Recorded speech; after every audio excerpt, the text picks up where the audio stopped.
தேன அவர்கள் இருக்கு இல்லையா, இந்த கம் அப்படியே வச்சுங்க. Game, come, coming, comes.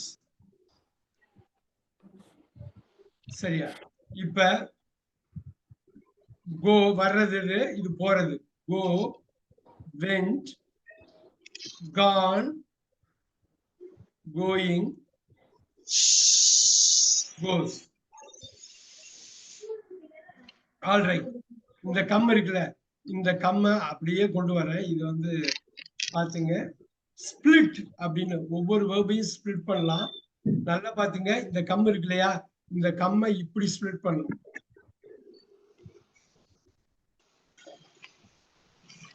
ஸ்பிளிட்னா ரெண்டா உடைக்கிறது.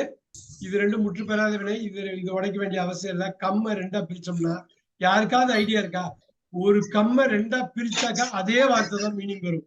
இது வந்து ஆங்கில உரையாடலுக்கு, எழுதுறது, பேசுறது எல்லாத்துக்குமே அடிப்படையானது ஒண்ணு. இந்த 23 வார்த்தையில ஒரு வார்த்தை ஒண்ணு இல்ல. இந்த 23 do plus come. Do plus come தான் கம்மு. நல்லா பாத்தீங்க, இதுல டைம் நீங்க எடுத்துக்கணும். டூ பிளஸ் கம், டூவையும் கம்மையும் கூட்டா கம். ரொம்ப இங்க போய் இதை முடிச்சுட்டு இங்க வருவோம். டூ கம்முக்கு திருப்பி வருவோம். கேம ரெண்டா பிரிச்சாக்கா டிட், அவ்வளவுதான். இது இந்த இடம் தான் ரொம்ப முக்கியம். இது விட்டுருங்க, இது முற்று பெறாத வினை. சப்போர்ட்டுக்கு வெளியிலே இருக்கு. இதை உடைக்கவே வேண்டியதில்லை. ஏன்னா ஆல்ரெடி உடைஞ்சு முற்று பெறாம இருக்கு. வந்து கொண்டு இது அப்படி இல்லை. இது முற்று பெற்ற வினை, அதனால பண்ணிட்டோம். கம்ஸ் சொல்ல முடியுமா யாருக்காவது? இதை வச்சு சொல்லிடலாமா? கம்ஸ், அவ்வளவுதான். டஸ், அவ்வளவுதான். இது நோட் பண்ணிக்கங்க. நம்ம அஜெண்டால போட்டோம். ஒரு verb 5 பார்க்கலாம்.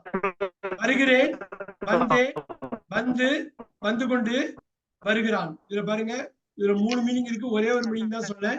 இதுல பாருங்க 5 மீனிங் இருக்கு, ஒரே ஒரு மீனிங் தான் சொன்னேன். ரெஃபரன்ஸுக்கு do come, did come, does கம்மா பிரியுது. நோட் பண்ணிக்கீங்க. அப்ப எனக்கு சொல்லுங்க, இந்த கோ எப்படி பிரியும்? கோ எப்படி பிரியும்? Did go. மேல பார்த்தே சொல்லலாம். Do go, do go. இது எப்படி பிரியும்? வெண்ட் எப்படி பிரியும்? Did plus go. Did plus go. இப்போ கோஸ் என்ன எப்படி பிரியும்? Does plus go. அவ்வளவுதான். நோட் பண்ணிக்கீங்க. நோட் பண்ணீங்க. இதை அப்படியே ரிலேட் பண்ணலாம். இது வரைக்கும் கத்துக்கிட்டதை வச்சு